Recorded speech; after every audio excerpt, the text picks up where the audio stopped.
মাত্র ১৫০০ টাকা বেতনে মাদ্রাসার দায়িত্ব নিয়েছিলেন।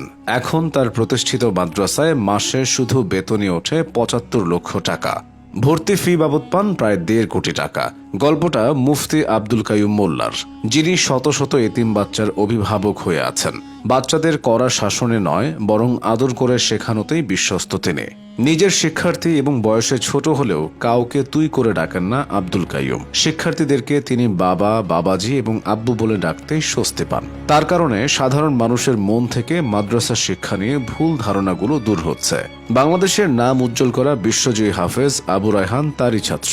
আবু রায়হানের নামে একটি মাদ্রাসাও গড়ে তুলেছেন মুফতি আব্দুল কাইয়ুম। মাদ্রাসাটির নাম আবু রায়হান ইন্টারন্যাশনাল মাদ্রাসা। এটি নারায়ণগঞ্জের সানারপাড় বাসস্ট্যান্ডের কাছে অবস্থিত। স্বনামধন্য এ মাদ্রাসার পাশাপাশি নারায়ণগঞ্জে আরও একটি মাদ্রাসা পরিচালনা করেন মুফতি আব্দুল কাইয়ুম মোল্লা। এছাড়া তিনি প্রায় ১.৫ শতাধিক এতিমকে লালন পালনের দায়িত্ব সামলে যাচ্ছেন।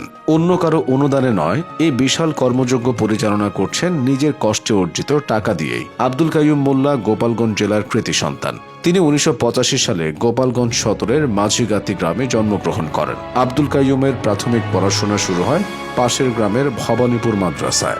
এরপর তিনি গোপালগঞ্জ থানার বেন্নাবাড়ি মাদ্রাসায় নুরানি এবং নাজেরা শেষ করেন। একটা সময় আব্দুল কাইয়ুম ঢাকায় চলে আসেন। রাজধানীতে এসে মিরপুর ১৪ নম্বরের জামিউল উলুম মাদ্রাসায় ভর্তি হন। এই মাদ্রাসায় ২০০৩ সাল থেকে ২০০৫ সাল পর্যন্ত দাওরা এবং ইফতার শেষ করেন। ২০০৫ সালেই শুরু হয় তার কর্মজীবন। মাদ্রাসার শিক্ষক হিসেবে কর্মজীবন শুরু করেছিলেন মাত্র ১৫০০ টাকা বেতনে।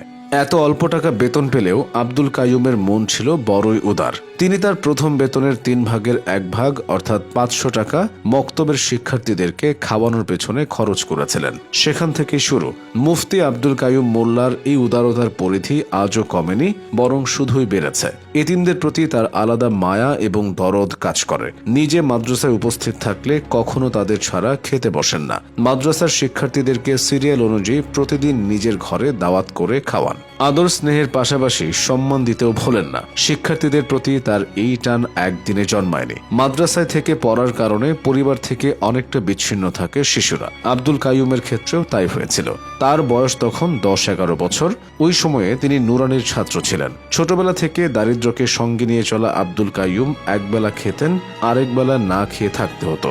একবার একজন ওস্তাদ তার সামনে দাঁড়িয়ে আপেল খাচ্ছিলেন। দৃশ্যটি দেখে আব্দুল কাইয়ুমের আপেল খাওয়ার বেশ ইচ্ছা জাগে, কিন্তু সেই হুজুর তাকে আপেল খাওয়ার জন্য কোনো অনুরোধ করেননি, বরং নিজেই পুরো আপেলটি খেয়ে নেন।